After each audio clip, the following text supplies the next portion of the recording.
आप लोगों को आज पढ़ाना है समाज अध्ययन फोर्थ पेपर नीति शास्त्र इथिक्स।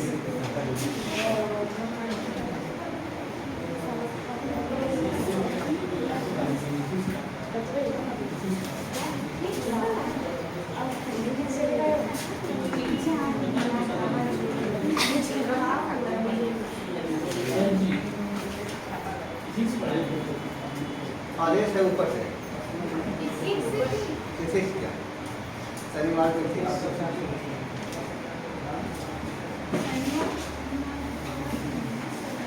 चलिए इथिक्स जो होता है या नीति शास्त्र जो है अब इसके बारे में बात किया जाए। ये सबसे बड़ा नीति शास्त्र जो सब्जेक्ट डाला गया फोर्थ पेपर का, ये आप जानते हैं कि ये कितने नंबर का होता है, 230 नंबर का होता है। फोर्थ पेपर है, इसमें अच्छा स्केल जैसे जो नंबर होता है दो जगह से आते हैं नंबर बढ़ते हैं। एक आप इसमें फोर्थ पेपर में अच्छा नंबर ला सकते हैं और आपका ऑप्शनल जो होता है यूपीएससी में दो जगह से आप अच्छे नंबर ला के मेंस में अच्छी आपके मेरिट बना सकते हैं। और first paper second paper third paper जो जीएस के होते हैं, ये जीएस के फोर्थ पेपर है, तो फर्स्ट सेकंड जो होते हैं थर्ड होते हैं कॉमन होते हैं, थोड़ा सा उसमें जो है ज़्यादा नंबर नहीं नॉर्मल नंबर आते हैं। लेकिन फोर्थ पेपर को अगर आप अच्छे मेंस में अगर आपने अच्छा कर लिया तो इससे काफ़ी अच्छा नंबर आ जा सकता है। समझना ना। अब इसको पहले जो था यूपीएससी के पैटर्न में नीति शास्त्र या एथिक्स नहीं था। जितने भी आप देखें ना, जैसे हम लोग बीटेक की हैं तो हम लोग बीटेक में जितने भी प्रोफेशनल कोर्स होते हैं, जितने भी प्रोफेशनल कोर्स होते हैं, प्रोफेशनल कोर्स में आपको कहीं न कहीं एथिक्स से संबंधित कुछ सब्जेक्ट लाए जाते हैं। ठीक, कि कोई भी जैसे डॉक्टर का अपना प्रोफेशन है, उसका कुछ अपना एथिक्स है। आप वकील हैं, उसका अपना एथिक्स है, वकील का अपना एथिक्स अपने व्यवसाय से संबंधित। एक प्रशासनिक अधिकारी का भी अपना कुछ एथिक्स होता है। जब आप देख रहे थे कि जो जितने लोग ट्रेनिंग में जा रहे थे, जब सिविल सेवा एग्जाम परीक्षा को आप क्रैक कर लेते हैं, उसके बाद आपकी ट्रेनिंग चलती है, तो ट्रेनिंग सेंटर से रिपोर्ट भेजा गया आयोग को कि आप यहाँ पे जो बच्चे आ रहे हैं उनके अंदर प्रशासनिक क्षमता तो बहुत अच्छी है, लेकिन कहीं कहीं उनके एथिकल प्रॉब्लम है, एथिकल समझ नहीं है।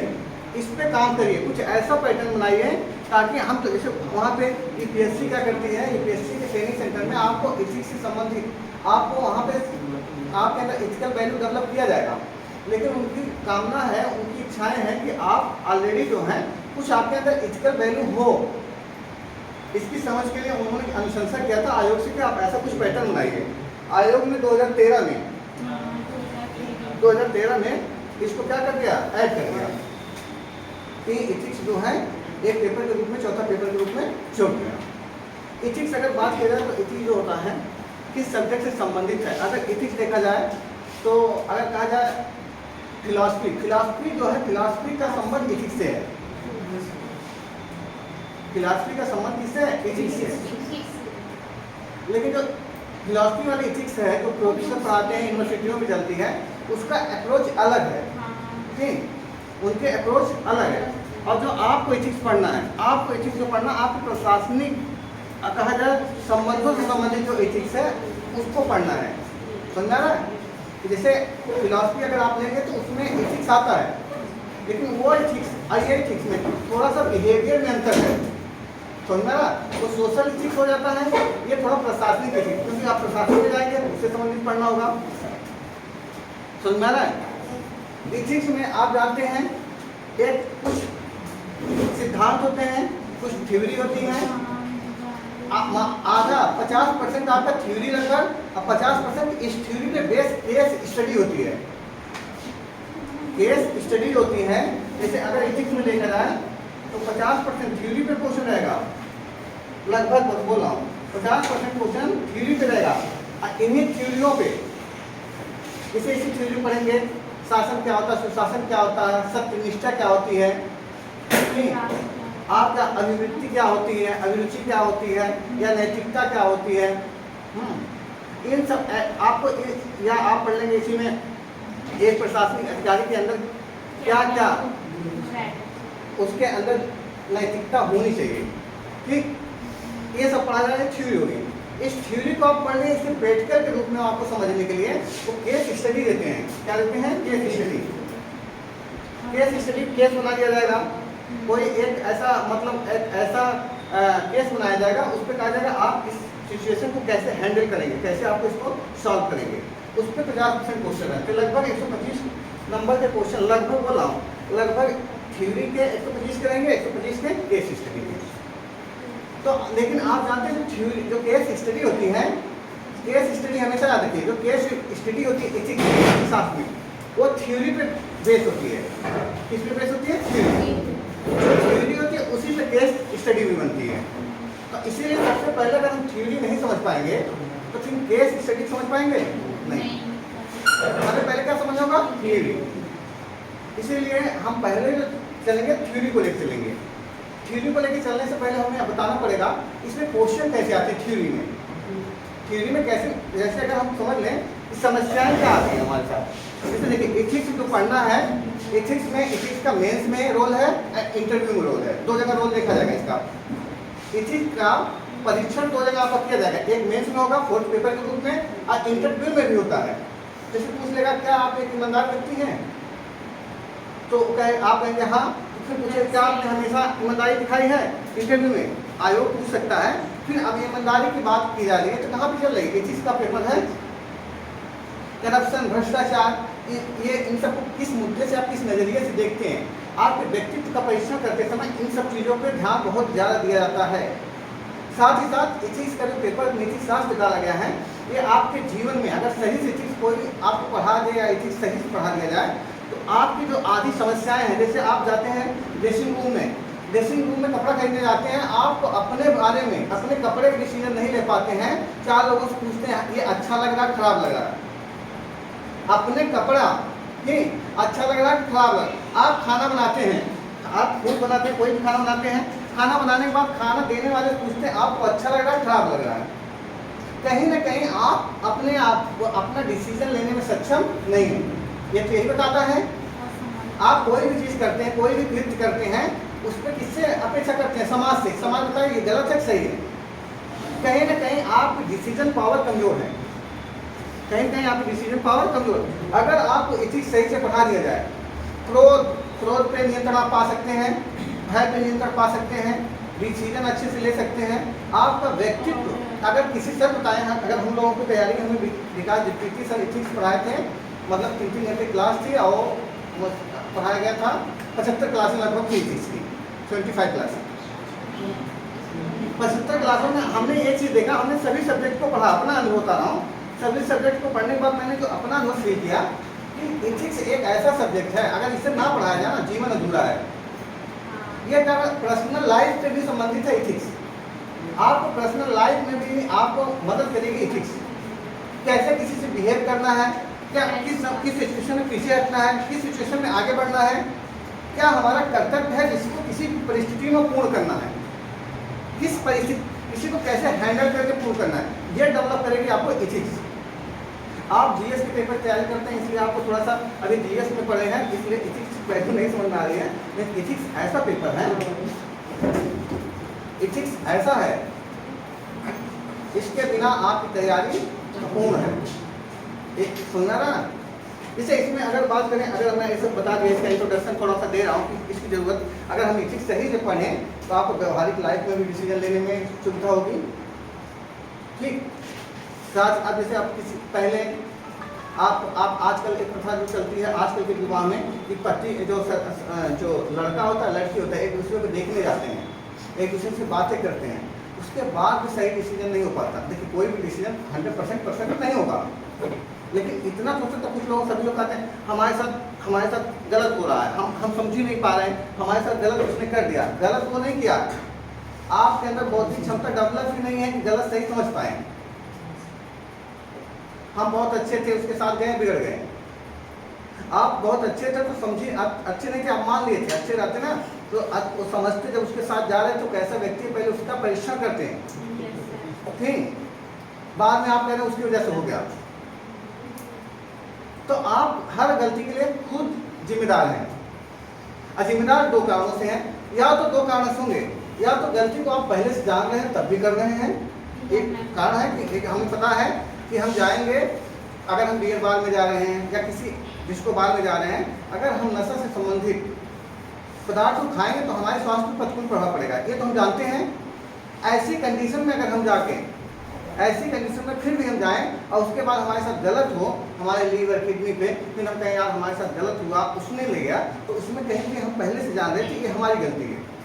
कभी कभी ऐसी सिचुएशन होती है कुछ कंडीशन को हम जानते नहीं हैं, कुछ कंडीशन को हम जानते नहीं, उसके रिजल्ट को नहीं जानते, उसके बारे में पहले से नॉलेज नहीं होता है, अब वो चीज़ें हमारे ऊपर नकारात्मक प्रभाव डालती हैं।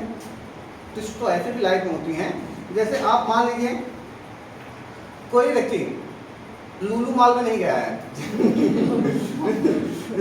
जो लखनऊ में है, ठीक। अब वहाँ पे अगर जाने के बाद कोई वहाँ कुछ बैठ के खाना पीना खा लिया, अब वहाँ पे उसके पॉकेट में 500 रुपये हैं, अब वहाँ पे ऑलरेडी जो है वो सोचा कि भाई 500 रुपये है, नॉर्मल जो है एक बर्गर खाएं, एग्जाम्पल दे रहा हूँ, एक बर्गर खाएं, ये बर्गर का रेट जो होगा मुश्किल से 35 रुपये या 15 रुपये होगा, ठीक। और उसने 100 रुपये 250 रुपये मांग लिया, एक कॉफ़ी पी लिया, ठीक, और वो कॉफ़ी 700-800 रुपये पड़ गई। अब उसके साथ अनजाने में गलती हो रही है, ठीक है, अनजाने में गलती हो गई, समझना नहीं आ रहा है। तो ऐसी कुछ गलतियाँ लाइफ में आप ऐसे करें जो अनजाने में होती हैं, इन सभी से बचने के लिए आप पढ़ाया जाता है नीति शास्त्र। नीति शास्त्र में क्वेश्चन कैसे पूछे जाते हैं, कैसे पूछे जाते हैं, पूछे गए हैं, उन क्वेश्चनों को देखिए। जैसे इसमें क्वेश्चन आता है, आया हुआ है इस शासन, सुशासन और शासन, सुशासन, नैतिक शासन, इन शब्दों को डिफाइन करिए। मेंस का क्वेश्चन है, मेंस में आता, मेंस से आएगा।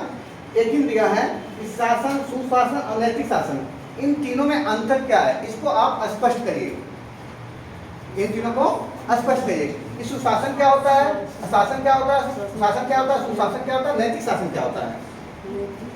ये आया हुआ क्वेश्चन है यूपीएससी में, फोर्थ पेपर में। आप इसको अगर इसे सॉल्व करना है, आप बताइए शासन क्या होता है। किसी भी व्यक्ति द्वारा अगर कोई शासन किया जाए, मतलब ठीक है, वेरी गुड। इसे शासन होता है। अगर शासन को डिफाइन करना होगा तो शासन में आप बताएंगे, शासन जो होता है किसी भी संस्था को चलाने के लिए, किसी भी देश को चलाने के लिए, उसकी राजनीतिक, आर्थिक, ठीक, प्रशासनिक गतिविधियों को नियंत्रित करने के लिए कुछ दिशा निर्देश होते हैं जो एक विशेष तंत्र के तहत चलाए जाते हैं। उस तंत्र को क्या बोलते हैं, शासन बोलते हैं, ठीक। एक सबको समझ में आ रहा है। सुशासन में क्या होता है, अच्छा कोई काम होगा, जैसे मैंने कहा आप लोगों को क्लास चलाने के लिए क्लास में विद्यार्थी अवेलेबल होने चाहिए, प्लस एक टीचर अवेलेबल होना चाहिए, कुछ आधारभूत संरचनाएं होनी चाहिए, ये तो हो गया एक, ये हो गया शासन। इसी तरह अच्छा उसमें सुशासन लग जाना है ना। अब क्लास चलाने के लिए कितनी चीजें चाहिए बता दिया था, क्लास अब कैसे चल रही है इससे मतलब नहीं है, हो रहा। और जब ऐसे ही जब शासन का मतलब हो गया कि किसी भी अगर सरकार के द्वारा आर्थिक राजनीतिक गतिविधियों को नियंत्रण करने के लिए और सुचारू रूप से चलाने के लिए या उसे निर्देशित करने के लिए एक विशेष प्रकार का प्रारूप जो तैयार किया जाता है उसे क्या बोलते हैं, शासन। गवर्नेंस जो होती है, ठीक, इसके शासन का इंग्लिश क्या होता है, गवर्नेंस। और सुशासन, गुड गवर्नेंस, ठीक। सुशासन में क्या होता है, जैसे शासन में आपका सिस्टम हो गया कि निर्देशन देना है, ये करना है, ठीक, एक शासन व्यवस्था बन गई। लेकिन जब सुशासन लगा जाता है तो आप सुशासन में बताएंगे जब सरकारें किसी राजनीतिक, आर्थिक या सामाजिक गतिविधियों को संचालन करने के लिए जो एक प्रशासनिक व्यवस्था बनाती है या जो एक शासन बनाती है, उसकी जब जवाबदेहिता हो, उसकी क्या हो जाए, जवाबदेहिता बढ़ जाए, उसमें पारदर्शिता आ जाए, उसके अलावा उसके अंदर इस पारदर्शिता के साथ साथ वह न्याय में त्वरित निर्णय लेना शुरू कर दे, न्याय निष्पक्ष हो के लिए, ऐसा जो अगर कहीं पे होगा तो हो गया सुशासन। समझ में आ रहा है। शासन माना जाए तो अगर कहा जाए कि राजशाही व्यवस्था में भी शासन देखने को मिलते हैं, राजशाही व्यवस्था में भी था, चलाना था। आप देखते थे उसमें तरह तरह के पद हुआ करते थे, सैनिक है, सेनापति है, ठीक, सिपहसलार है, इस सब तरह के पद हुआ करते थे। उसके माध्यम से चल रहा था शासन। अब जैसे जैसे मानव विकास की तरफ बढ़ता है वैसे वैसे क्या करता है, हर चीज़ों में एक उसका व्यवस्थित या आदर्शवादी दृष्टिकोण की तरफ आगे बढ़ना चाहता है। जैसे पहले हम लोग स्वास्थ्य पे काम कर रहे थे, पहले हमारी समस्या थी स्वास्थ्य, आज अच्छे स्वास्थ्य की बात होती है। आज किसकी बात हो रही है? अच्छे स्वास्थ्य की। अब ऐसे जब सुशासन पे आते हैं तो बताइए आप लोगों को, सुशासन में क्या होता है? प्रशासन जो बनाए हैं, जो तंत्र बनाए हैं, उसकी जवाबदेहिता भी क्या हो गई? बढ़ गई। उसकी जवाबदेहिता बढ़ जाती है, उसके कार्यों को देखा जाएगा, उससे जवाब लिया जाएगा। इससे बने का कि यहाँ पे इस राज्य में सुशासन, हमारी सरकार सुशासन है, हमारी सरकार में सुशासन है कि हमारी सरकार जवाब देती है। हमने जो काम किया आप पूछेंगे तो उसका हम जवाब देंगे। हम निष्पक्ष काम करते हैं, गरीब है अमीर है, किसी जाति का है किसी धर्म का है, उसके साथ भेदभाव नहीं करेगा प्रशासन या हमारा जो शासन है, शासन व्यवस्था हमारा क्या करेगा? उसके साथ भेदभाव नहीं करेगा। आप अपना चाहेंगे अपने कोई भी मैटर है उसमें पारदर्शिता है, आप आके देख सकते हैं। जैसे नहीं होता है, अब देखिए आयोग की कॉपी आप मांग सकते हैं, मेंस की कॉपी आप सूचना के अधिकार के तहत क्या कर सकते हैं? आप मांग सकते हैं, देख सकते हैं कि आपको कितना नंबर मिला है। या आप लोग यूनिवर्सिटियों की काफी, इसमें क्या हो रहा है? आपको पारदर्शिता दिखाई जा रही नहीं दिखाई जा रही? हम जो काम कर रहे हैं आप पारदर्शी, सुशासन यही है सुशासन। और जब इसमें होता है नैतिक शासन की बात होती है, इथिकल गवर्नेंस या नैतिक शासन की बात करते हैं, तो अब इसमें आप बताएंगे ये सुशासन से भी आदर्शवादी कंडीशन होती है। ठीक, इसमें हम जो क्या करते हैं, शासनिक कार्य करते समय, प्रशासनिक कार्य जो करते हैं या शासनिक कार्य करते समय, गवर्नेंस चलाते समय हम ये भी देखते हैं हमारे अंदर दया भी होगी, नैतिकता क्या जाएगी? दया भी हो जाएगी, उसके प्रति करुणा भी है, इमोशन भी है उसके प्रति। कोई ऐसा जजमेंट ना ले लें जिससे उसके ऊपर क्या हो, नकारात्मक प्रभाव पड़े। जिससे होता है, मान लीजिए आप देखिए अगर कोई हाईवे जा रहा था, कोई हाईवे जा रहा है, हाईवे के आसपास जितने लोगों को भूमि अधिग्रहण किया जाता है उनके मकान होते हैं, उनके मकान बीच में आते हैं, सरकार उसके बदले उन्हें पैसा दे देती है, लेकिन कुछ समय देती है कि आप इतने समय में, और सोचा जाता है ये नहीं कि कल ही खाली कर देना, एक समय, एक लंबा पीरियड देता है कि आप इस स्थान को छोड़ के दूसरे स्थान पर अपना मकान बना लीजिए, तब तक का समय मिलती है। नहीं तो चाहती तो क्या कर देती, जब आप पैसा दे दिए, जवाबदेहिता हो गई, सुशासन हो गई, सुशासन हो गया, पैसा ने आपको जमीन लिया, पैसा दे दिया, ठीक, सुशासन दिखाई पड़ रहा है। लेकिन अब चाहते हैं तो आपके अंदर, हमारे अंदर प्रशासन के अंदर अगर दया भावना नहीं होती तो उसको क्या कर देता, ब्रेक डाउन कर देता, तुरंत कहता पैसा मिल गया ना, जैसे अकाउंट में जा रहा, अगले दिन बुलडोजर चला के तुम्हारा मकान खाली कर देती है। आप तोड़ के आप जहाँ जाना हो रही है, आपको पैसा अकाउंट में चला गया है, लेकिन ऐसा नहीं होता। आपने एक समय दिया था कि आप घर खाली करने के लिए एक समय, उस समय के बाद भी अगर आप खाली नहीं करेंगे तब आपके साथ जो है जबरी किया जाता है। या आप देखते हैं, आप सुशासन, आप नैतिक शासन की संकल्पना की तरफ हम क्यों बढ़ रहे हैं? क्योंकि आपके ऑफिस में आपको क्यों ये सब बताया जा रहा है? क्योंकि आपके ऑफिस में हो सकता कोई विकलांग आए, कोई विकलांग आए, कोई कहा जाए किसी शारीरिक रूप से किसी रूप में विशिष्ट हो, मानसिक रूप से विशिष्ट है, उसके साथ आपको कैसा व्यवहार करना है, ये तभी ना आपको ये अगर आप कर रहे हैं, उसके साथ अगर सकारात्मक व्यवहार कर रहे हैं तो क्या हो जाएगा, नैतिक शासन की तरफ आप बढ़ रहे हैं। नैतिक शासन में क्या होता है, सुशासन के साथ साथ आप इसमें क्या करने की कोशिश करेंगे, उसमें आप इमोशन भी जोड़ देंगे सकारात्मक वे में। समझ आ रहा है कि जैसे मान लीजिए किसी घर पे कोई मान लीजिए किसी की हत्या हो गई है, आप वहाँ पे डीएम बन के जा रहे हैं, ठीक, आप वहाँ पे डीएम बन के गए वहाँ का रजिस्टर करने के, अब उस अगले व्यक्ति दुखी है, अगला व्यक्ति दुखी कोई डिमांड कर रहा है तो उसमें आपको क्रोधित नहीं हो जाना है। हो सकता आवेश में, क्योंकि उसके साथ ऐसी घटना घट गई है, उसका कोई सगा ऐसा चला गया है जो इतना दुखी हो चुका, वो सोच नहीं पर अपना आपा खो दिया है। उस समय हो सकता है कि कुछ आपसे गलत बिहेवियर करे, कुछ ऐसे बातें करें कि जो कहना नहीं चाहिए उसे। ऐसे समय भी आपको इस कंडीशन में भी अगर आप सुशासन, नैतिक शासन की तरफ आगे बढ़ रहे हैं, उसकी भावनाओं को समझेंगे, उस परिस्थिति को समझेंगे, उसके साथ आप सही व्यवहार करेंगे। जब तक कोई उसके द्वारा ऐसा कृत्य ना किया जाए जिससे आपकी हानि हो, ठीक, हो सकता है तो उठा चप्पल मारना शुरू कर दें, आपको अपना बचाव करना है, लेकिन वो कह रहा है कि हमारे साथ गलत हुआ, ये हुआ, वो, उसे भरोसा दिलाइए कि हम क्या करेंगे, आने वाले समय में आपको सरकार के माध्यम से आपकी मदद किया जाएगा, आप आक्रोश में आके उसे लाठीचार्ज मत कर दीजिए, अपने पावर का दुरुपयोग मत कर दीजिए। समझ में आ रहा? ये आप ये तीनों को ऐसे लिखना था। इसके बाद इसमें क्वेश्चन एक और अगर बात की जाए, क्वेश्चन पूछा है विधि और नियम, ऐसे ऐसे क्वेश्चन आते हैं। ये आए हुए क्वेश्चन है, जैसे मैं जिस क्वेश्चन में डिस्कशन कर रहा हूँ, ये चीज में कैसे पढ़ना है, क्या पूछा जाता है, इसके बाद जैसे अभी चल रहे मेन टॉपिक पे, लेकिन हमें क्या पढ़ लें, कैसी समस्याएं आती हैं। अगर समस्याओं को पढ़ लेंगे, समस्याओं के अप्रोच पे आगे बढ़ेंगे। विधि और नियम पूछा, विधि और नियम में विभेद क्रिएट करिए, क्या अंतर है और नीति शास्त्र इसमें कैसे मदद करता है। नीति शास्त्र, विधि और नियम, इन दोनों में अंतर क्या है, विधि और नियम से अलग कैसे हैं। विधि का मतलब क्या होगा, लॉज, और नियम का मतलब रूल्स। ठीक, लॉज और रूल्स में अंतर क्या है।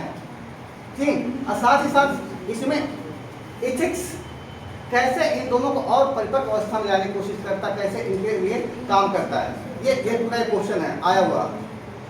आप बताइए विधि और नियम में अंतर क्या है। इसे एथिक्स, अरे सभी लोग जानते हैं, बोलिए। हाँ बोलिए। देखो एथिक्स बोर्ड पेपर ऐसा है, इसमें कोई गलत हो ही नहीं सकता। ये तो भूगोल का उस वक्त ध्वनि चक्रवात नहीं है, शीतोष्ण ध्वनि चक्रवात नहीं, एक विशेष परिस्थिति में क्रिएट होगा, या राज्य व्यवस्था की प्रकलन समिति या लोक लेखा समिति या उपलब्ध समिति संबंधित क्वेश्चन नहीं है, इसमें अगर सदस्यों की संख्या आगे पीछे की काम खराब हो जाएगा। ये तो एथिक्स, इसमें कोई क्वेश्चन गलत होता ही नहीं है, सापेक्षिक रूप से सही गलत होता है। कोई आप केस स्टडी होगा, केस स्टडी का आंसर किसी गलत नहीं है, बस उतना 0 हो जाएगा। सापेक्षिक भाई केस स्टडी सबका अलग अलग होगा, केस स्टडी कोई मान ली कोई डिसीजन लेना होगा, सबका अलग अलग होगा, लेकिन जानते क्या उसमें अंतर आएगा, बस ये होगा सापेक्षिक रूप से किसका कितना अच्छी तरह पढ़ रहा है। कोई भी नियम आपको बताइए सत्य है, कोई सिद्धांत सत्य है, जितना सत्य के करीब है, जितना तार्किक है, उतना बेहतर है। बताइए। नियम के पीछे एक तरीके से सैद्धांतिक पक्ष हो सकता है, कोई सिद्धांत होगा जी, और विधि जो होती है व्यवहारिक हो सकती है। बिल व्यवहारिक, अच्छा उल्टा बता रहा है थोड़ा सा, उल्टा नहीं, बहुत अच्छा आपने बोला। अपनी बात रखें ये बेहतर है, आप अपनी बात रखें ये बेहतर है। और विधि जो है वो किसी ऑथराइज संस्था के द्वारा ही जारी की जाएगी, जबकि नियम जो है ऐसा हो सकता है कि कोई भी नॉर्मल व्यक्ति भी बना सकता है। काफ़ी अच्छा आंसर है, ये आंसर काफ़ी बहुत अच्छा है। ठीक, जो विधि होती है, विधि और नियम रूल्स में यही अंतर है। जो विधियाँ होती हैं यही सब पढ़ाया जाए छोटी छोटी, इसमें एथिक्स में ऐसा पूछेगा ईमानदारी, पूछेगा स्नेह और प्यार में क्या अंतर है, स्नेह और प्यार में क्या अंतर है। लव मतलब प्यार हो गया, और स्नेह अफेक्शन। ठीक, इन दोनों में अंतर के ऐसे छोटे छोटे सब पूछे जाते हैं ताकि आपकी समझ है कि नहीं है। ठीक, तो बताइए, जैसे बताया था विधि और नियम में क्वेश्चन बना था कोर्ट पेपर में कि क्या है, तो इसमें क्या आप बता सकते हैं। जो विधि होती है वो सरकार के द्वारा संसदीय प्रणाली के माध्यम से बनाई जाती है, पार्लियामेंट्री सिस्टम। और विधि जो होती है ना, एक विशेष नियम से होकर ही बनेगी तभी विधि माना जाएगा। जैसे कोई भी विधि है, कोई भी कानून है, जब तक संसद की पटल पे दोनों पटलों से पारित नहीं होगी, दोनों पटलों से पारित नहीं होगी, मतलब दोनों लोकसभा राज्यसभा, उसके बाद राष्ट्रपति की हस्ताक्षर नहीं हो जाएंगे, तब तक क्या होगी, विधि नहीं बन पाएगी। और नियम है, नियम जो होता है, जो रूल्स होते हैं, आप लोग डेली अपना रूल्स बनाते हो। नियम जो होते हैं व्यक्ति के हो सकते हैं, किसी संस्था के हो सकते हैं, वो किसी खाली वो व्यक्तियों के द्वारा, हर व्यक्ति का अलग अलग एक ही चीज को लेके अलग, जैसे पढ़ाई है, पढ़ाई को लेके यहाँ जितने लोग बैठे हैं सबका नियम अलग अलग होगा, पढ़ाई को लेकर सबका नियम अलग अलग नहीं है। ठीक, पढ़ाई को लेकर नियम सबका अलग है, लेकिन आप देखिए, आपको बाइक चलाना, उसका ट्रैफिक रूल्स जो है सरकार के द्वारा, विधि जो एक समान है, इस ट्रैफिक का नियम जो भी तोड़ेगा इसमें से उसको पेनाल्टी लग जाएगी। समझ में आ रहा है? तो जो नियम होता है वो किसी नियम, हर नियम क्या होता है, व्यक्ति टू व्यक्ति पर आप कहा जाए पर्सन टू पर्सन बोला जाए, या इंस्टीट्यूट टू इंस्टीट्यूट, संस्था से एक दूसरे संस्था में जाने में क्या हो जाता है, बदल जाता है। एक ही पक्ष को लेके हो सकता है, जैसे यहाँ पे क्लास चलाने की तरीके नियम अलग हैं और दूसरे जगह पे क्लास चलाने के नियम अलग हो, वो तो संस्था के ऊपर डिपेंड करेगा। लेकिन जब अगर किसी संस्था के जो मानक हैं, जो विधि है सरकार द्वारा जो निर्देशित की गई है, वो सभी संस्थाओं के लिए क्या होगी, बराबर होगी। समझ में आ रहा है? नियम परिवर्तित होते रहते हैं। नियम जो होते हैं, जो नियम होते हैं, ये परंपराओं पे, प्रथाओं पे, रीतियों पे निर्भर होते हैं, उनसे बनते हैं नियम। जो नियम होते हैं, जिसे हम लोग नहीं कहते, हमारे यहाँ क्या होता है, सुबह सुबह सभी लोग उठते हैं, अपने बड़ों का हमेशा पैर छूते हैं। ठीक, किसी किसी परिवार में ऐसा नहीं होता है, उसके परिवार का अलग नियम है। वो सुबह सुबह उठते हैं, ताकि किसी बड़े का पैर छूने थोड़ी, सीधे आप भगवान का पैर छूलिए, वो चरण स्पर्श करिए उनके पैर को, क्योंकि उन्होंने सब इसको भी बनाया, इस इंसान के जिससे आप पैर छू रहे हैं। तो सबका अलग अलग परिवार का नियम है, हर व्यक्ति का नियम वैरी कर जाएगा व्यक्ति के अनुसार, व्यक्ति के अनुसार नियम होता है। लेकिन विधि नहीं परिवर्तित होती है। विधि जो होती है एक जटिल प्रक्रिया है, एक तार्किक रूप से बनाया गया होता है। कुछ नियम होते हैं बिना तर्कों के भी बनाए जा सकते हैं। नियम बिना तर्क के भी लोग बना देते हैं, ये हमें अच्छा लगा तो हमारा ये नियम है, दूसरे कोई प्रभाव पड़े हमसे कोई मतलब नहीं।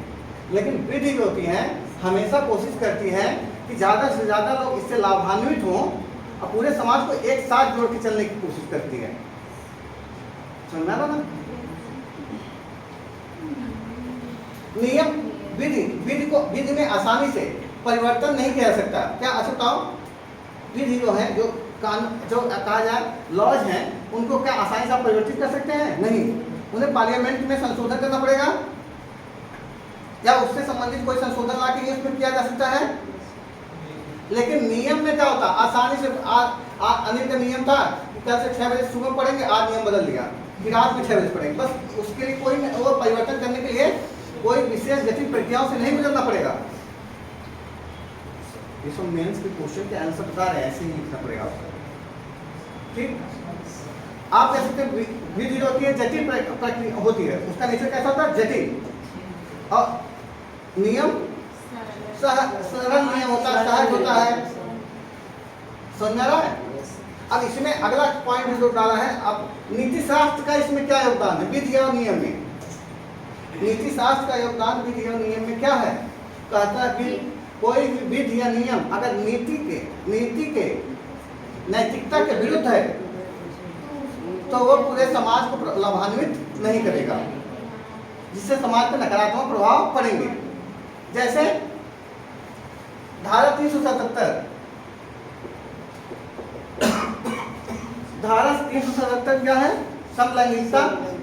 समलैंगिकता क्या होता है? समलैंगिकता एक ऐसा संबंध होता है जिसमें समान लिंग के लोग आपस में या तो रोमांस करें या तो शारीरिक संबंध बनाएं, उसे क्या बोला जाएगा? समलैंगिकता। ठीक, धारा 377 है।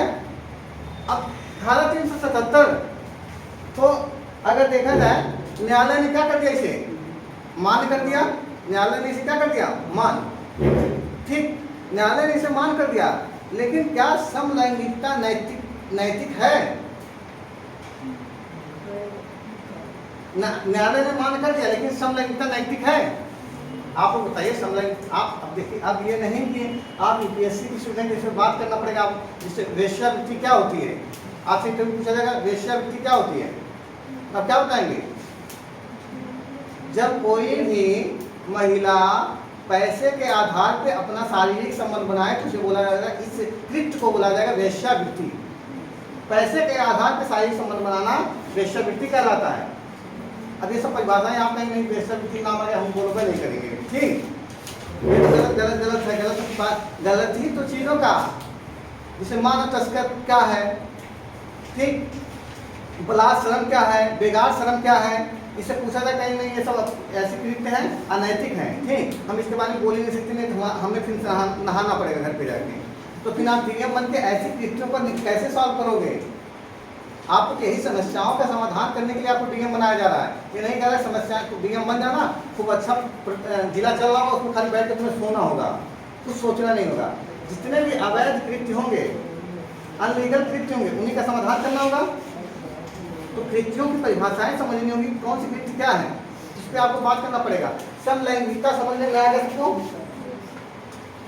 समलैंगिकता का जो बात थी, तो अब देखो जाए सर्वोच्च न्यायालय ने या न्यायालय ने क्या कर दिया, इसको लीगल कर दिया।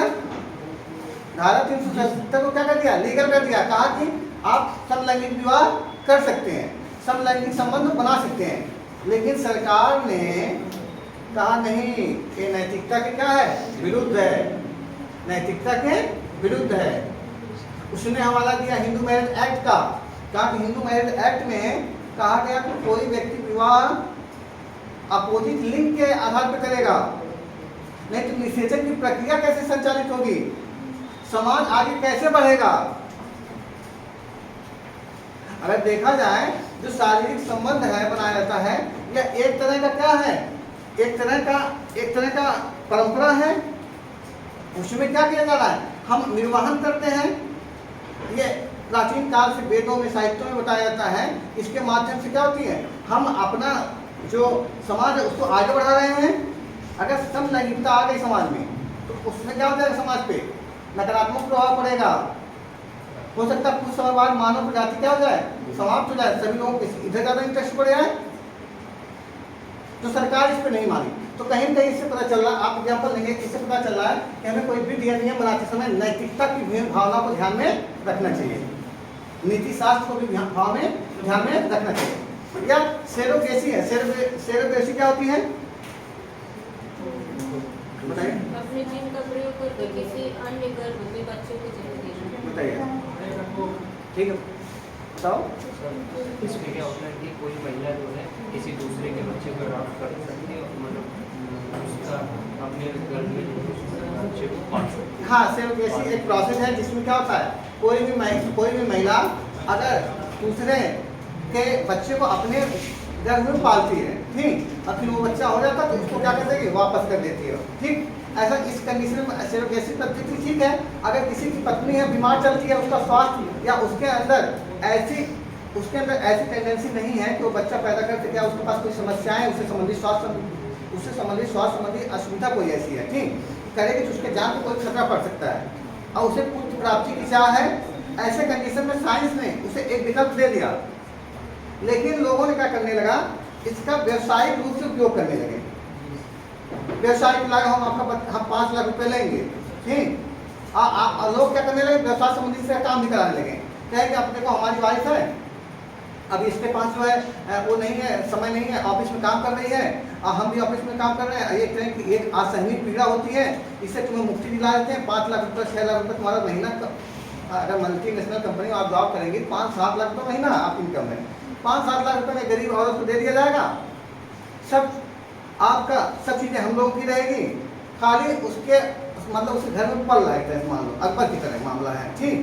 एक तरह उसके घर में दूसरी महिला के पेट में बच्चा रहेगा हम लोगों का, वो पीड़ा सहेगी, सब कुछ करेगी, उसके बदले हम लोग उसे 5 लाख रुपए देंगे।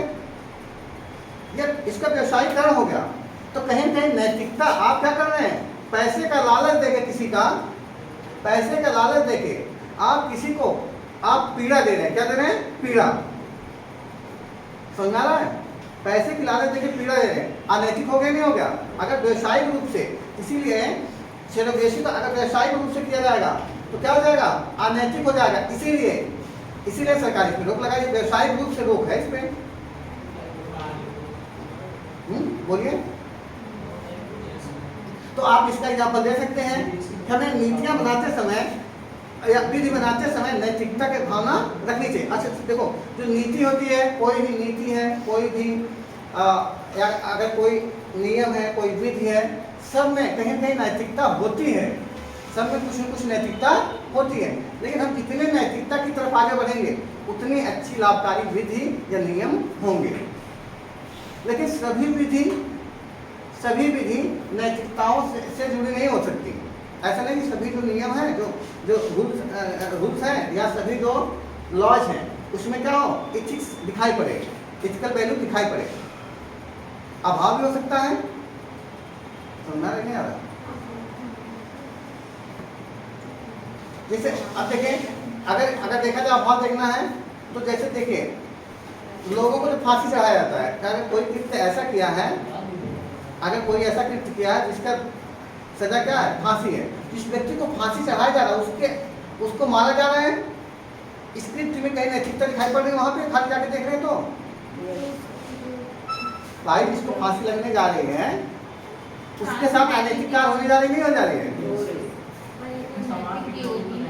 क्या? सर एक वो नैतिक भी होगी अगर वो गलत काम किया लेकिन समाज में तो नैतिक जैसे आप बताइए, आप अगर गलत काम करें तो आप पिताजी मार रहे हैं तो ठीक है, मार के ही सुधारा जा सकता है। उसके अंदर इथिकल वैल्यू डेवलप किया जा सकता नहीं किया जा सकता, या मारने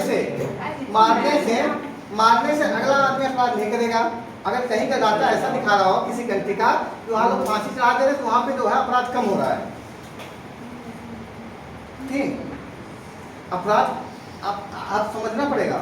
अब दूसरी चीज देखिए, अब यहीं पे हम बात कर रहे हैं, नीति शास्त्र पढ़ते समय कुछ चीज़ों को आपको ध्यान पर रख के तभी पढ़ पाएंगे। नीति शास्त्र पढ़ते समय सबसे पहले आपको होना चाहिए मूल्य तटस्थ होना पड़ेगा। नीति शास्त्र पढ़ने के लिए मूल्य तटस्थ होना पड़ेगा।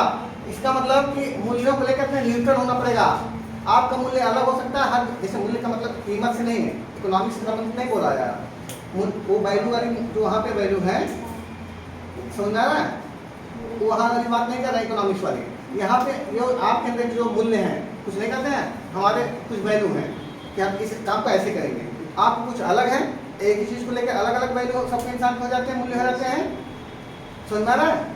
तो जो मूल्य आप अगर इसके क्वेश्चन सॉल्व करना है, अपने मूल्य को तार्किक रूप से बनाना पड़ेगा। अपने मूल्य पे अगर अड़े रहेंगे, तो पहले से आप बचपन से सुने हैं कि ऊँट के ऊपर में भोजन होता है या पानी संचित किया जाता है। पानी आप लोग पढ़े थे ना, क्या पढ़े थे? पानी या खाना यही पढ़े थे क्या? ऊँट का जो ऊपर होता है तो उसमें क्या पढ़े थे, क्या होता है? पहले क्या पढ़े थे? पानी पढ़े थे कि रेगिस्तान के जहाज है उसमें पानी पी लेता है। उस 5 तक यही समझ में आया था। लेकिन अब आप पता कि इसमें क्या फैट है, तो आपने मान लिया नहीं मान लिया, आपने मूल्य बदल अपने अंदर की वैल्यू को कन्वर्ट कर लिया उसके ऊपर के सापेक्ष में, उसमें क्या फैट है, क्या है? फैट होता है। तो आपने मूल्य से परिवर्तन किया, जब ये तार्किक है तो इसका कहना है कि आप बताना चाह रहा हूँ नीति शास्त्र अगर पढ़ना है तो आपको पढ़ते समय ध्यान रखना होगा कि जो चीज़ें सही मिले, जो वैल्यू सही मिले। आपकी वैल्यू अगर गलत इसके पहले पता थी, जो मूल्य आपको पहले पता थी आपके थे, जो अवधारणाएं आपकी पहले रखी हुई थी और गलत थी, अब अवधारणाएं उसकी सही मिल गई तो सही को एक्सेप्ट करना पड़ेगा, तब ये चीज़ पढ़ पाएंगे। ये चीज़ पढ़ने के लिए एक चीज़ और आपको नॉलेज होना चाहिए, आपके अंदर तार्किकता होनी चाहिए। आपके अंदर तार्किकता, तर्क करने की क्षमता होनी चाहिए। समझ आ रहा है? आपका आंसर जो होना चाहिए, इस चीज में जो आपका आंसर होना चाहिए, कोई भी आंसर परफेक्ट होगा ही नहीं, कंडीशन होगी ना, कोई 100% परफेक्ट नहीं होगा। लेकिन आपको आंसर जैसे एक होगा अच्छा और दूसरा क्या होगा बुरा, इसी के अच्छा बुरा के बीच में आपका आंसर आएगा। तो आपको इसमें बैलेंस क्रिएट करना पड़ेगा, कोशिश करना पड़ेगा किधर भागना होगा, अच्छे की तरफ, लेकिन पूर्णतः आपका अच्छा नहीं हो पाएगा। ये इस चीज के कुछ नियम होते क्वेश्चन सॉल्व करने के लिए। समझ में आ रहा है? आप इस चीज का एक रोड मैप बना के दिमाग में कैसे क्वेश्चन आते हैं, जैसे इसमें यही नहीं, इसमें आप लोग पढ़े ना अम्बेडकर की विचारधाराओं के बारे में पूछेगा, इसमें है आपका सिलेबस में। गांधी जी के जो विचार है उसके बारे में पूछेगा। विचारकों के जो महान जो विचारक नैतिकता से संबंधित हैं, जो विचारक अपने विचारों में नैतिकता को बल देते हैं, उनके विचारों को पूछा जाता है। बुद्ध के क्वेश्चन बना, महात्मा गांधी के विचारों को बारे में वर्णन कीजिए, बुद्ध के विचार कहाँ तक प्रासंगिक है वर्तमान में, या महात्मा गांधी के विचार कहाँ तक प्रासंगिक है, ऐसे क्वेश्चन आते हैं आपके इथिक्स में। सुनना आपको? तो इससे पहले इथिक्स का सिलेबस थोड़ा सा ज़्यादा नहीं, 7-8 पॉइंट है, सिलेबस बताने से क्या क्या पढ़ना है, ठीक समझना ना। तो फिर आप उससे आगे बढ़ेंगे, आप लोग सिलेबस लिख लीजिए इथिक्स का। पहला टॉपिक लिखें सिलेबस में, पहला टॉपिक लिखें नीति शास्त्र तथा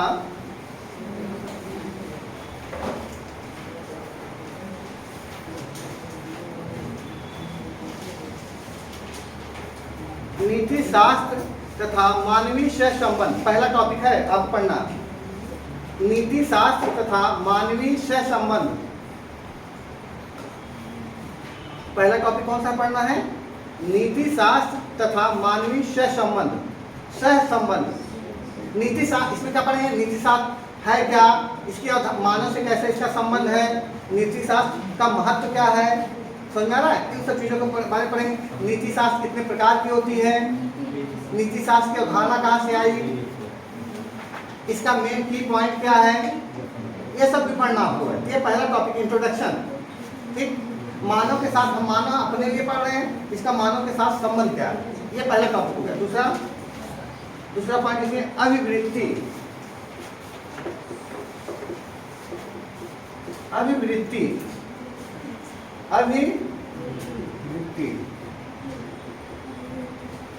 अभिवृत्ति इसके बारे में पढ़ना, ये एक अपने आप में टॉपिक ही है। एटीट्यूड,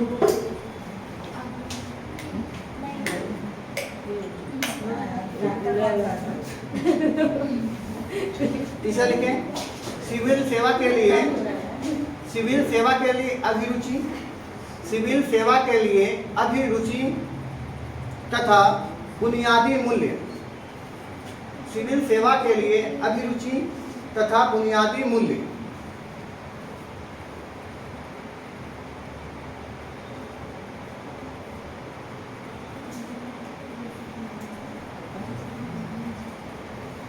अगला लिखिए भावनात्मक समझ।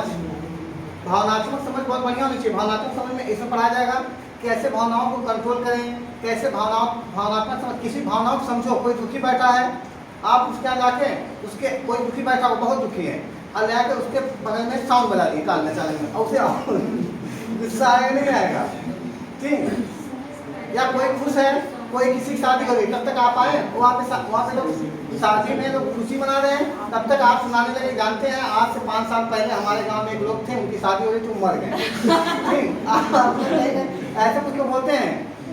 जैसे आप गए हैं, बीमार व्यक्ति को देख, ये सब समझाया जाएगा। भावनात्मक समझ क्या होती है, ये सब होना चाहिए आपके अंदर। आप गए किसी को देखने, लोग हॉस्पिटल में जाते हैं, कुछ लोग भावनात्मक समझ नहीं होती है। हॉस्पिटल में जाते हैं और देखते हैं कि आदमी हॉस्पिटल में गए तो उसे राहत देने के लिए गए, उसे मारने के लिए गए। ठीक, तो कुछ लोग जाते कहते देखिए ऐसे हमारे गाँवों में रहने हैं, लेकिन अब जो है नहीं है। तो क्या हो गया, ऐसे 4-5-10 दिन रहे हॉस्पिटल में, उसके बाद मर गए। अब वो आदमी जो है, अब वो लगता है कि अपना जीवन 5 दिन है। कुछ लोग ऐसा करते हैं। आप ये जो एग्जाम्पल मैं दे रहा हूँ व्यवहारिक, आप लोग सुनते होंगे। देखने गए तो उसमें आप देखने गए, भावनात्मक समझ ऐसी होनी चाहिए, उसको साहस दो कि थोड़ा 2-4 घंटा और मरने वाला हो तो जिंदा हो जाए। ठीक, देखते हैं मूवी में क्या होता है, लोग क्या करते हैं, जब हीरो हार रहा होता है, जो नायक होता है हार रहा होता है, उसी समय लोग बुलाते, नायिका आ जाती है उसके सामने, उसके नायक बढ़ गई और वो उठ के भागने से होता है। क्या सिखा रहा है? भावनात्मक समझ, उसकी भावनाओं समझे, उसके दोस्त नायिका बुला दिए, वो आ जाएगी तो उसके अंदर एनर्जी आ जाएगी। ठीक, ये भावनात्मक समझ है। समझ में आ रहा है? ये आपको डेवलप करना पड़ेगा। आपको अपने जीवन में भावनात्मक समझ बहुत जरूरी है, नहीं तो आप दूसरे जीवन ले सकते हैं, काम खराब हो जाएगा। आपको भावनात्मक समझ, अगला टॉपिक लिखिए भारत तथा विश्व के नैतिक विचारों, भारत तथा विश्व के नैतिक विचारों तथा भारत तथा विश्व के नैतिक विचारों तथा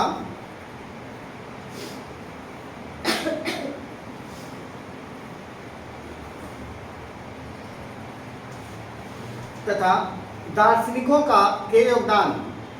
भारत तथा विश्व के नैतिक विचारकों तथा दार्शनिकों के योगदान। इसमें आप कांट को पढ़ेंगे, अरस्तु, प्लेटो, गांधी, अम्बेडकर, ठीक, इनको पढ़ा जाएगा। ठीक, लिखिए अगला लोक प्रशासन में लोक प्रशासन में, अगला पॉइंट, लोक प्रशासन में लोक या सिविल सेवा मूल्य तथा नीति शास्त्र। लोक प्रशासन में लोक पब्लिक या सिविल सेवा मूल्य तथा नीति शास्त्र। जैसे सिविल सेवा मूल्य क्या है कि आप सिविल सेवा में जब जाएंगे तो उसमें क्या होना चाहिए, ईमानदारी होनी चाहिए आपके अंदर, निष्पक्ष होकर क्या करें आप, तो न्याय करें निष्पक्ष होके, ईमानदारी होनी चाहिए आपके अंदर, सत्यनिष्ठा होना चाहिए, वेरी गुड, ठीक,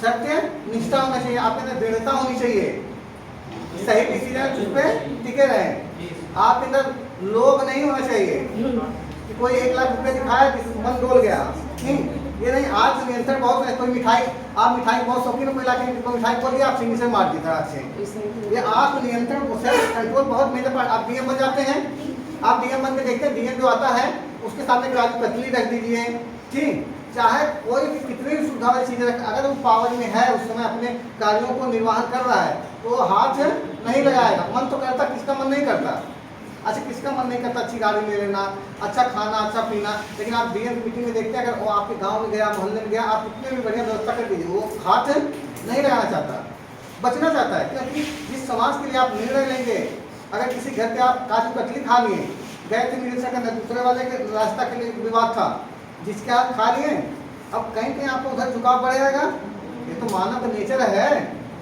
इसीलिए आप अधिकारी बन जाते हैं। अगर न्याय करना होता है तो आप अपने आप को क्या करते हैं, दोनों को समान भाव से देखते हैं।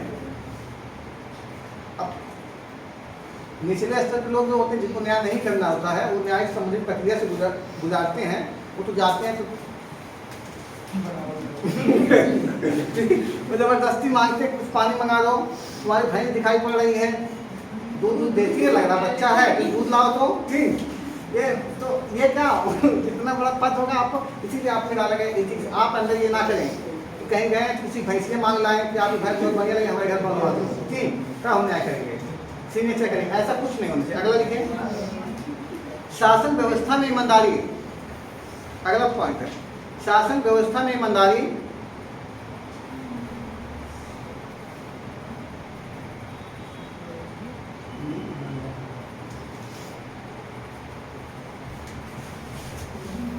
शासन व्यवस्था में ईमानदारी।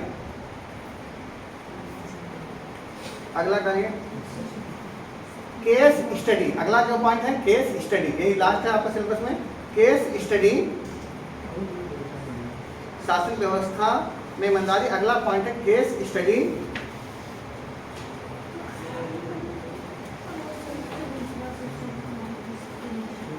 केस स्टडी हो गया, समझ में आ रहा ना। अब जो केस स्टडी होती है, केस स्टडी कोई बाहर से नहीं आएगी, जो एक टॉपिक दिए गए हैं ना, जो ऊपर टॉपिक लिखवाया हूँ, जब इन्हें पढ़ेंगे इसी केस स्टडी बनेगी, ईमानदारी पे बन जाएगी आपके, समझ में आ रहा है। ईमानदारी परीक्षा के लिए कोई केस स्टडी बनाई जाएगी, निष्पक्षता के लिए निष्पक्ष कोई एक केस स्टडी मिलेगी इस पर, जिसमें देखा जाएगा कि आपके अंदर निष्पक्षता है नहीं, और उसमें डालना पड़ेगा। केस स्टडी जब पढ़ लेंगे तो लिखेंगे इसमें इन चीज़ों का मांग है, ऐसा नहीं कि अपने मन से एक स्टोरी बना के लिख दिए हो गया केस हिस्ट्री खत्म। हाँ, रिपोर्ट नहीं बनाना है, रिपोर्ट बताएंगे ये जो केस है इसमें क्या क्या होनी चाहिए, इस केस को पढ़ने बाद इसमें क्या होनी चाहिए। जैसे एक रमेश बजट बना रहा है, रमेश बजट बना रहा है, इस केस स्टडी में क्या क्या होना चाहिए, क्या क्या मूल्य समाहित होने चाहिए उसके अंदर क्या क्या होना चाहिए। अगर रमेश भारत सरकार का बजट बना रहा है तो उसके अंदर क्वेश्चन है, केस स्टडी है, उसमें क्या क्या होना चाहिए उसके अंदर आपको लिखना पड़ेगा। उसके अंदर ईमानदारी होना चाहिए, निष्पक्षता होनी चाहिए, ऐसा नहीं कि बजट बना रहा है उसे पता चले दूसरे बता दे रहा है। वो आदमी कोई सामान ऐसा जिसकी महंगाई बढ़ने वाली है, जो जिस पे टैक्स बढ़ने वाला, वो आदमी पहले कोई स्टोरेज कर ले, आंकड़ों को सुरक्षित रखने की उसके पास जिम्मेदारी बढ़ेगी, होगी नहीं होगी, ठीक। तथ्यों को अच्छे से उसे समझना होगा, तथ्य पर स्टडी करना पड़ेगा उसे, ये सब समाहित करेंगे, स्टडी सॉल्व कराएंगे, बताएंगे आपको, ठीक। अब आइए चलिए, अब चलते हैं, अब फिजिक्स की तरह। अब इतना समझ में आ गया आप लोगों को, यही टॉपिक है सिलेबस में आपके, इन्हें पढ़ना होता है फिजिक्स में, ठीक। क्वेश्चन से समझिए कैसे पूछता है।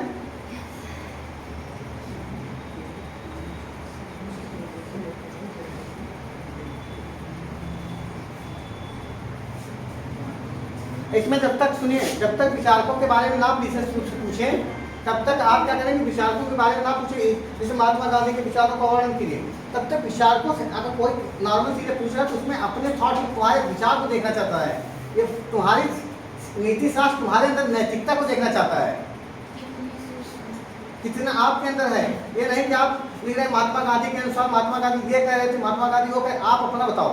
जब महात्मा गांधी के बारे में पूछेगा इसमें तब उस पर जाइएगा।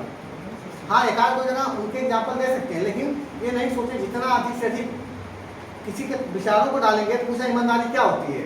ठीक, आप अपने बारे में नहीं बता रहे, हम ईमानदारी के बारे में क्या लेके सोचते हैं। ऑनेस्टी हमारे हिसाब से क्या है हम नहीं बात कर रहे हैं। महात्मा गांधी ने ऑनेस्टी के लिए ये किया और या कांट ने ये किया वो किया, तो आप तुम्हारे बारे में ज़्यादा कांट के बारे में पढ़ लिया कहीं पे।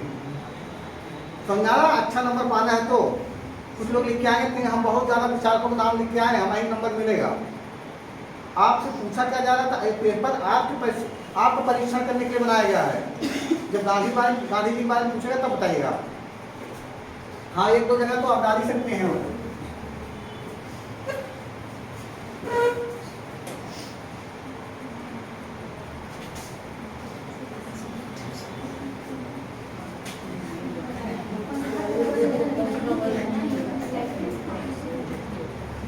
जो एथिक्स है, एथिक्स जो है ग्रीक शब्द इथिका से बना है। ग्रीक शब्द इथिका से बना हुआ है। ठीक, सुनवा अगर समानता का नीति शास्त्र के बारे में बताया जाता है और बता सकते हैं, बता रहे हैं, इसके बारे में पूरा डिटेल ही नहीं। सुनिए, एथिक्स जो है ग्रीक शब्द इथिका से बना। इथिक तो इंग्लिश शब्द है, इंग्लिश शब्द है। ठीक, जो इथिका शब्द है इसका मतलब होता है जो इथिका है, जो इथिका आपको दिखाई पड़ रहा है, जो ग्रीक शब्द है, इसका जो अर्थ होता है जो रीति, प्रचलन, आदत। इसका मतलब क्या होता है? रीति, प्रचलन, आदत। समझ में आ रहा है? कहना क्या चाह रहा है? कहना चाह रहा है इथिक्स के अंदर हम जो मानो ये जो जितने भी हैं, रीति है, प्रचलन है, आदत है, ये मानो मनुष्य जो अभ्यास करके सीखता है। किससे सीखता है? अभ्यास से।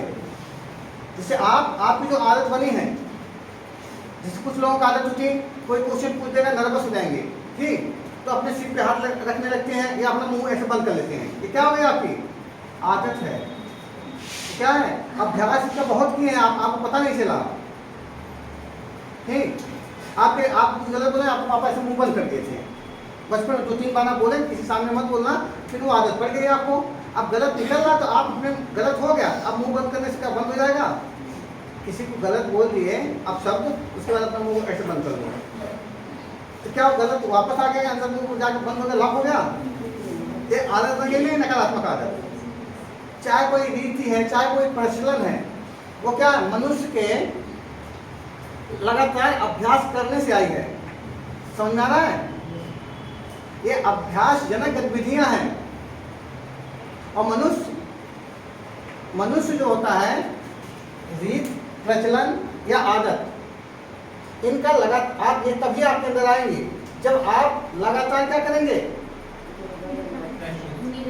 निरंतर रूप से अभ्यास करेंगे। समझ में आ रहा है? ये अभ्यास आपको क्या करेगा? एक अभ्यास करने से आपको एक आचरण पैदा कर देगा आपके अंदर। ये क्या पैदा करेगा? आचरण। सबकी देखते हैं, सबका आदत अलग अलग होती है, सबकी आदत अलग अलग है, सबका प्रचलन सब जगह पे अलग अलग प्रचलन चलता है, रीतियां अलग अलग हैं हर जगह पे, है कि नहीं है? क्योंकि सबका अभ्यास अलग अलग जगह पे हुआ, अलग अलग परिवेश में हुआ है। हम इनका स्टडी करते हैं नीति शास्त्र में।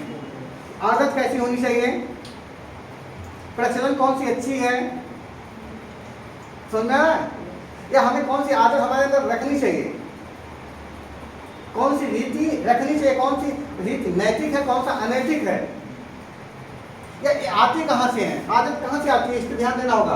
आपके अंदर सुधार करना ना हमें हमारी जो कोई का हमारी आदत बिगड़ गई है, इसका मतलब उसने निरंतर क्या किया? अभ्यास किया था उस काम के लिए, आज उसकी क्या हो गई है? आदत बन गई है। अब उसको रिमूव करना है तो कहीं न कहीं उस अभ्यास को रोकना पड़ेगा। अभी जब तक उसके साथ ऐसी गतिविधि हो रही है, जैसे मान लीजिए आप नर्वस होते हैं, नर्वस होने पे वो कह रहे हैं, अरे बताना चाह रहे हैं जो लोग ड्रिंकिंग करते हैं कि निरंतर अभ्यास करते करते अब उनका लत पड़ गई, आदत पड़ गई है, अब दिमाग गया उनका।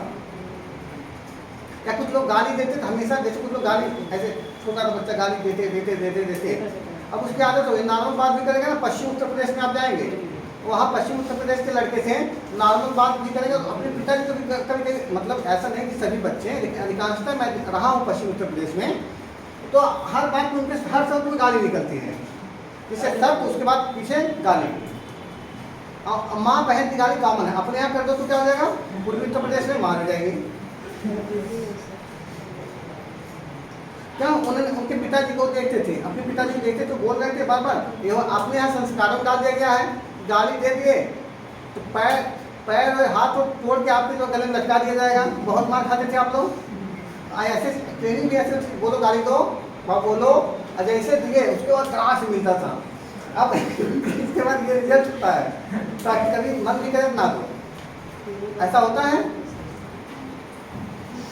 इसके क्या करा है, कहा जाता है नीति शास्त्र कहा जाए, नीति शास्त्र कहा जाए तो इसमें जो हमारे आचरण होते हैं उसका अध्ययन होता है। हमारे आचरण का क्या होता है, अध्ययन होता है।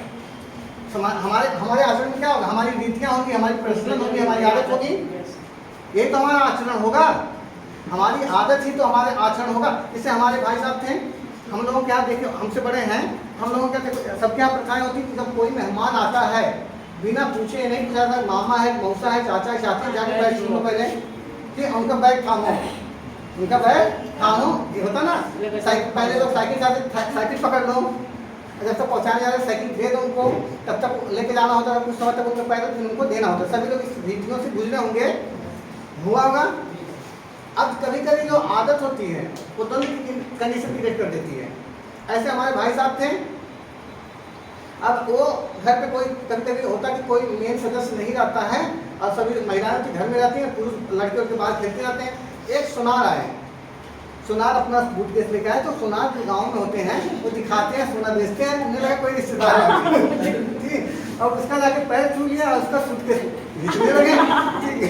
नहीं वो कहना नहीं हमें चलना बेटा, हमें चला, वो कहे नहीं आप दीजिए, हमें दीजिए, ठीक आप कैसे ले चलेंगे, ठीक। ये क्या आदत जो है, क्योंकि आदत बनी हुई थी, कोई आए तो उसका क्या करिए, रिस्पेक्ट करिए, उसके सामान को तुरंत अपने कैरी कर लीजिए। वो कहीं कहीं आदत वहाँ पे जाकर नकारात्मक से दे दी, लेकिन अधिकांश समय पे उसका सकारात्मक प्रभाव भी देखने को मिलता है। समझ में आ रहा है? जो नीति शास्त्र है, नीति शास्त्र में, इथिक्स में हम क्या करते हैं, आचरण का अध्ययन करते हैं। क्या करते हैं, अध्ययन करते हैं। और इसी में अध्ययन, आचरण क्या होता है, कोई पूछे आचरण, जिसमें शब्दावलियों का नॉलेज होना चाहिए, ठीक। अब जैसे कोई पूछे आदत क्या है, तो बताएंगे किसी मनुष्य द्वारा कोई गतिविधि जो बार बार की जाती है, अभ्यास की जाती है, वो आदत में कन्वर्ट हो जाती है। परिभाषा दे देंगे आप लोग। जैसे हमें बड़े को देखते ही नमस्कार करने की आदत है, नहीं करते हैं, ये आदत बन गई है। या आप लोग कहते हैं कॉपी किताब को आप लोगों का विद्या माता है, क्या है, विद्या माता। आप जैसे उसका मामला आता है उसको सरस्वती माता समझ के पैर छू लेते हैं। अब आपकी आदत बन गई, आप सोते रहते हैं, पैर अगर गया उठ ही जाते हैं, जाके पैर छू लेते हैं, ठीक। नहीं, कुछ लोगों इस आदत से बाहर निकल गए हैं, तो किताब को बिछा देते हैं, उसी के ऊपर सो जाते हैं। पहले बात करें, अधिकांश लोगों का अच्छी अभी आदत बनी हुई है, ठीक। प्रचलन, आप पहले बताइए प्रचलन क्या होता है, कौन बताएगा? जो लंबे समय से समाज में, जो लंबे समय से समाज में कोई गतिविधि चलता आए उनका प्रचलन। जैसे हमारे यहाँ प्रचलन में सती प्रथा था, प्रचलन में सती प्रथा था, ठीक। या बाल विवाह प्रचलन में है इस समाज में, ठीक। तो लंबे समय से किसी समाज में कोई विषय लंबे समय से बना रहता है, उसे क्या बोलेंगे, प्रचलन। तो समाज में देखने को मिलेगा प्रचलन। समझ में आ रहा है? किसी समाज में, किसी संस्था में, समझ में आ रहा है, प्रचलन की व्यवस्थाएं देखने मिलती है। कोई संस्था होगी, उसमें क्या होता है, हमेशा क्या प्रचलन चला आ रहा है कि जब कोई व्यक्ति 60 साल की अवस्था को धारण कर ले रहा है, तो रिटायर हो रहा है, तो सभी लोग उसका सम्मान करेंगे, वहाँ का प्रचलन है।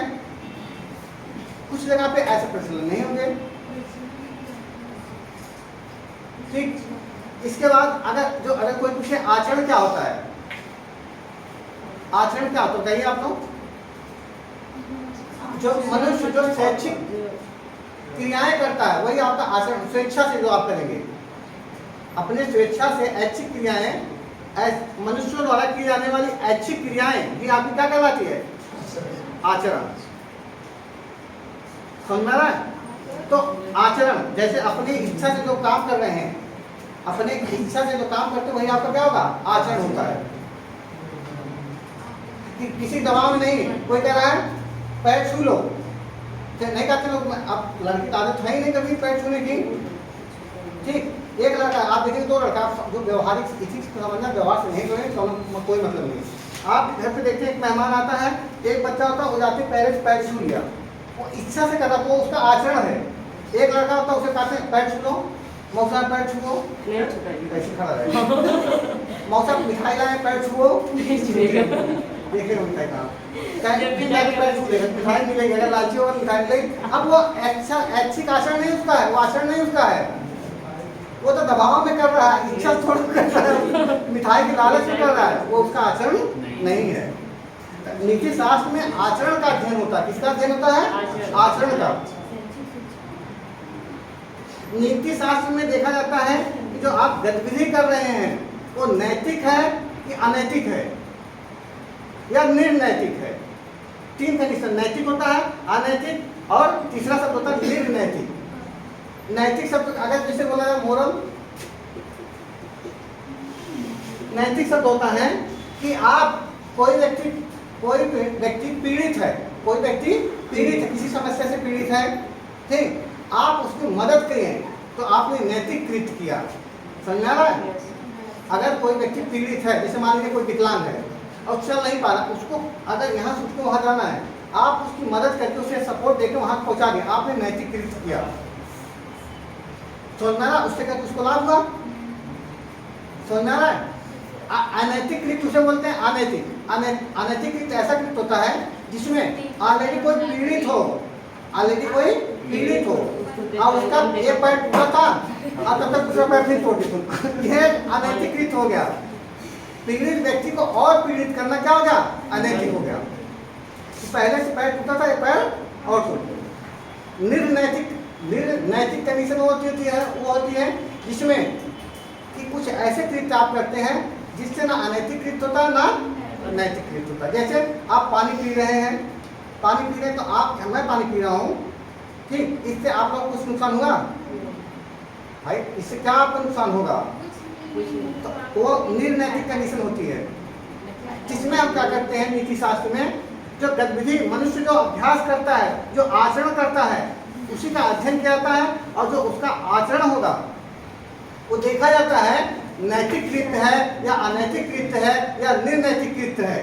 उसे किस तरह पढ़ने की कोशिश कराया जाएगा, किस तरह पढ़ाने की कोशिश किया जाएगा? नैतिक कृत्य की तरफ, किधर? नैतिक कृत्य की तरफ। समझ में आ रहा है आप लोगों को?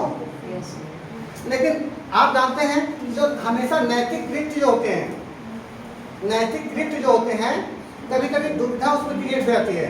नैतिक कृत्य में क्या हो जाती है? कभी कभी दुविधा क्रिएट हो जाती है। नैतिक कृत्य में कभी कभी दुविधाएं क्रिएट हो जाती हैं। जैसे एक एग्जाम्पल बताइए आप लोग, मान लीजिए ऐसे एक रेल की पटरी है, एक रेल की पटरी है। नैतिक कृत्य में दुविधा कैसे आ जाती है कि काम नैतिक होते हुए भी उसमें मतलब देखा जाएगा कि उसमें किसी का नुकसान होता है। देखो कोई भी काम ऐसा नैतिक करेंगे 100% उससे किसी को लाभ नहीं होगा, लेकिन देखा जाता है, आप सुनिए, नीति शास्त्र में जो अध्ययन किया जाता है, इसमें पूरे समाज को सकारात्मक रूप से जो प्रभाव देने वाले नैतिक कृत्य होते हैं उनको जोड़ा जाता है। समाज को लेके नीति शास्त्र समाज को लेके चलती है, ठीक, लेकिन इसमें कभी कभी दुविधाएं आ जाती हैं, नैतिक दुविधा जिसे बोलते हैं, इथिकल डायलेमा जिसे बोलेंगे इंग्लिश में। वो कैसे हो जाती है? देखो मान लीजिए एक तो रेल की पटरियां हैं, एक यहाँ से मेन रेल की पटरी आती है ऐसे है, अब यहाँ से आने के बाद यहाँ से ऐसे एक इधर भी चली जाएगी, अब एक इधर भी आ जाएगी। ऐसे नहीं होता है क्रॉस, ट्रेन को बदला जाता है, नहीं बदला जाता है। ये मेन लाइन है, अब यहाँ स्टेशन है, ठीक, यहाँ स्टेशन है मान लीजिए, ठीक, ऐसी कंडीशन में यहाँ पे स्टेशन है, तो अब ट्रेन यहाँ पे आती है, इधर भी जा सकती हैं और इधर भी जा सकती है। जहाँ लगेगा उधर उसे क्या कर दिया जाता है, भेज दिया जाता है। ठीक, अब ये क्या है, ये जो पटरी है, एक कंडीशन बता रहा हूँ, कंडीशन ध्यान से सुनिएगा। देखिए नैतिक कार्य कैसे दुविधा उसमें क्रिएट हो जाती है, नैतिक कृत्य में कैसे दुविधा आ जाती है, ये देखिएगा।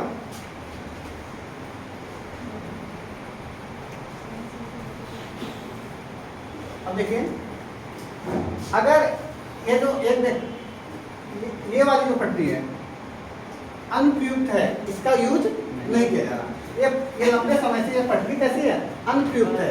अनुपयुक्त मतलब इसका यूज नहीं हो रहा। हमेशा इसी पटरी का यूज होता है, ट्रेन आती है यहाँ से अनुपयुक्त है इसलिए इधर नहीं जाने दिया जाता, ट्रेन हमेशा इधर आती है। ठीक, इस पटरी पे एक बच्चा खेल रहा है, इस पटरी पे अनुपयुक्त पटरी पे एक बच्चा खेल रहा है। ठीक, इस पटरी पे 10 बच्चे खेल रहे हैं, इस पे कितने बॉयज हैं, 10 बॉयज, 10 बॉयज, इसमें 1 बॉयज है, 1 बॉय है, खेल रहे हैं। एक ट्रेन आ रही है, एक ट्रेन आ रही है, एक ट्रेन आ रही है। आप यहाँ पे हैं खड़े, यहाँ पे घर है, आप क्या करते हैं, पटरी को चेंज करने वाले जाते हैं। आप क्या करते हैं, पटरी को चेंज करने वाले, आप काम का पटरी को चेंज करना होगा। यहाँ आप इधर से चाहेंगे, इधर से ट्रेन को इधर कर देंगे, चाहेंगे इधर कर देंगे। ठीक, लाइन फाटक जो बना रहता है ना, फाटक को ऐसे उठाने वाले ट्रैक मैन से बोलते हैं, ट्रैक मैन होता है, पोस्ट होती है, वो ट्रैक चेंज करते रहते हैं। ठीक, समझा ना? आप एक ट्रैक मैन है, ट्रैक चेंज करने वाले हैं। आप ट्रेन जब आ रही है, आप ट्रेन को किधर मोड़ेंगे, कहिए?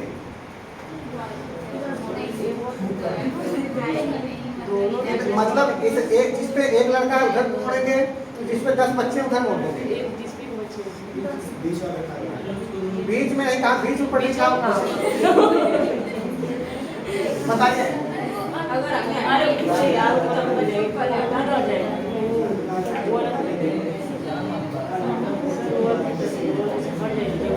बच्चों को हटा नहीं सकते, बच्चों को हटा के पाओगी, ये कंडीशन है कि बच्चे नहीं हटेंगे।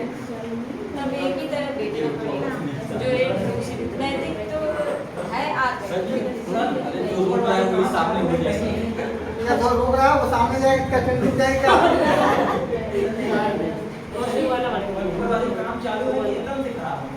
लिखा है अनुपयुक्त है, उधर से ट्रेनें कभी गुजरती नहीं है, अनुपयुक्त उसका यूज नहीं होता है।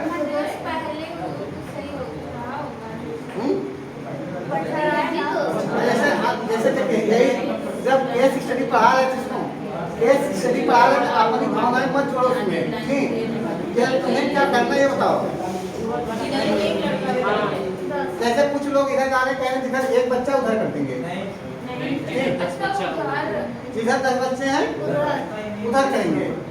ठीक, 10 बच्चे, अच्छा तो यहाँ पे 10 बच्चे कर दोगे, 10 बच्चे नहीं कटेंगे? जितने लोग पैसेंजर लोग वो सारे मर जाएंगे, इसमें तो 10 ही मरेंगे। इसमें तुम्हें कैसे पता हो सकता है कि यहाँ पे बैटरी इधर जा रही है, हो सकता है लंबे समय से यूज ना किया जा रहा हो, पटरी खराब ना हो, पटरी खराब ना हो सकता, खाली उसके उधर यूज नहीं करते थे, काम इधर का इस पटरी यूज कर रहे थे, बस अनुपयुक्त बोला गया है, अनुपयुक्त बोला गया है। तो कुछ लोग देखो, नैतिकता के आधार पर जो लोग कह रहे हैं इधर कर देंगे, एक की तरफ करेंगे, नैतिकता के आधार पर सत्य है, वही सही आंसर है कि नैतिकता के आधार पर सही है कि आप एक इधर कर दे रहे हैं। ठीक, लेकिन क्या ये नैतिकता हुई? नैतिकता के आधार पर यहाँ पे देखो, एक आदमी मर रहा है, इधर क्या मर रहा है, एक आदमी मरेगा, एक लड़का मरेगा, इधर कितने मरेंगे, 10।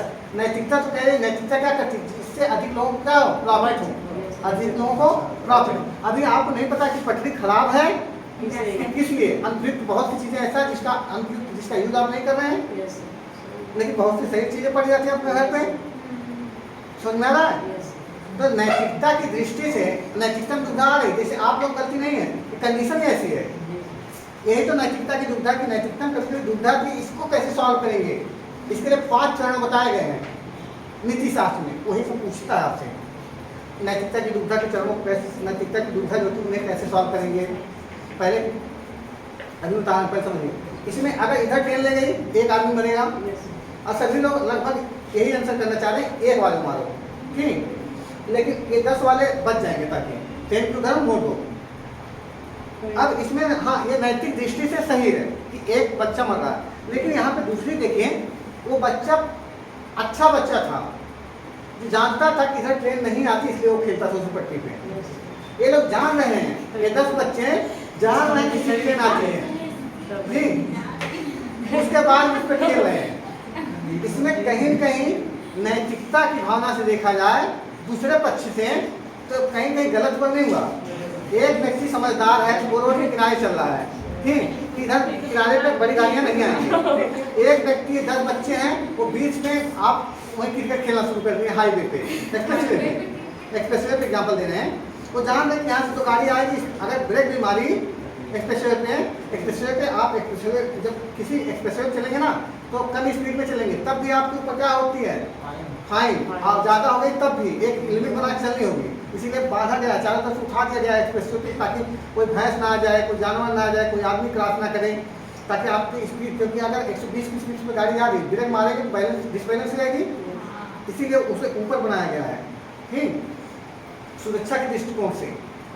और क्योंकि एक्सप्रेसवे का जो निर्माण किया गया है मुख्य उद्देश्य क्या है, कम समय में अधिक दूरी तय कराना, यही तो है। तो आप ऐसे कंडीशन में क्या करा, ये इसमें आप लोग सही है कि नैतिक दृष्टि से एक तो मतलब एक ही तरफ कर देना है, नैतिकता के हिसाब से सही है।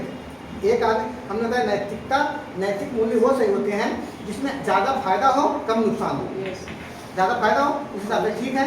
लेकिन दूसरा पक्ष जब देख रहे हैं, एक बच्चा जो समझदार था, वो जिस पटरी में नहीं, जिस पटरी बंद थी उधर खेलता जाता था, कभी ट्रेन नहीं आएगी, उसको हम लोग क्या कर दिया, बलि चढ़ा दिया। इन 10 आवारों की जानों को देख के, 10 पागलों को देख के अज्ञान व्यक्तियों को बचा लिया गया, बच्चों को। लेकिन यहाँ पे 10 जीव हैं, नैतिक दृष्टि से ज़्यादा प्रभावशाली है नहीं। लेकिन दूसरे पक्ष यहाँ दुविधा आगे नहीं आ गई, नैतिकता की दुविधा आगे नहीं आ गई, तो क्लियर हो गई नैतिक क्या है, नैतिक क्या है। इस पे जो स्टोरी लिखे थे जूलियन, जो जूलियन थे, जो ये स्टोरी लिखे, उन्होंने कहा हमसे पूछा जाए, अपने को जूलियन से पूछा जाए, जूलियन भी कहें हम ये काम करेंगे, हम 10 लोगों को पूछ लेंगे। जूलियन जो स्टोरी बनाए थे, उन्होंने कहा अगर हमसे पूछा जाए, क्योंकि अज्ञानी व्यक्तियों, वो बेचारा ज्ञानी है, समझदार है, वहाँ खेल रहा है, वो पहले जा रहा है, ये जो अज्ञानी व्यक्ति हैं, हो सकता है वो बड़ा बच्चा और समझदार हो, ये छोटे छोटे 10 लोग हैं। अरे हो सकता है 10 पागल हों, छोटे नहीं 10 पागल हों, 10 काट दो, पागल के बजाय एक समझदार हो, ये भविष्य का हो सकता है राष्ट्रपति बन जाए, हो सकता है बहुत बड़ा वैज्ञानिक बन जाए। हाई जो 10 हैं पागल हो सकते हैं, पागल क्या करोगे, तो जूनियर ने कहा था कि हमें करना होता तो हमको क्या करते हैं, इस 10 वालों को इधर ही ट्रेन कर देते हैं। उससे पूछा गया क्यों, तो जूनियर ने कहा क्योंकि हमें जो है ये नहीं पता है कि इधर ये जो 10 हैं, क्योंकि हमें तो ये दिखाई पड़ा, हम नैतिकता का दूसरा पक्ष देख रहे हैं कि ये समझदार व्यक्ति है जो इस प्लेटफॉर्म पे बंद है तब खेल रहा है, ठीक, और ये लोग जान के नहीं गलती कर रहे हैं, इसलिए इनके साथ हमारा मतलब भावनात्मक नैतिकता नहीं, नैतिकता बदली नहीं बदली, तो कंडीशन हो गई। इसको अगर ऐसे कंडीशन को कैसे सॉल्व करना हो जहाँ तो दुविधा की कंडीशन है नैतिकता में, उसको पहले उसके लिए 5 चरणों से गुजरना पड़ेगा आपको।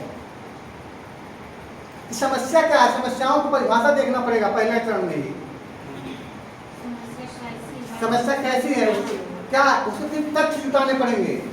ये देखना पड़ेगा कि ये जो पटरी है ये ऐसा तो नहीं है कि हम इधर जूलियन के हिसाब से इधर कर रहे हैं, इधर अगर हम कर दें एक वाले की तरफ तो हो सकता है कि इसमें एक तो मरा, एक तो जूलियन इधर जाएगा, इधर नहीं किए, इधर हम नहीं किए, आप लोगों के हिसाब से इधर कर दिया जा रहा है, एक तो मर रहा है, इसके आगे पटरी भी खड़ा हो, तो जो पैसेंजर है वो भी तो समझदार है, वो भी तो चलने आएंगे, तो कहीं कहीं तथ्यों का हमारे पास अभाव है। तो ऐसी कंडीशन में हमें क्या करना पड़ेगा, सबसे पहले समस्या को परिभाषित करना पड़ेगा, फिर तथ्यों को जुटाना पड़ेगा, ये दोनों पटरियों में अंतर क्या है, उसके बाद डिसीजन लेना पड़ेगा। नीति शास्त्र ये सबक थोड़ा लिखिए भाई। समझ हो गया? ठीक।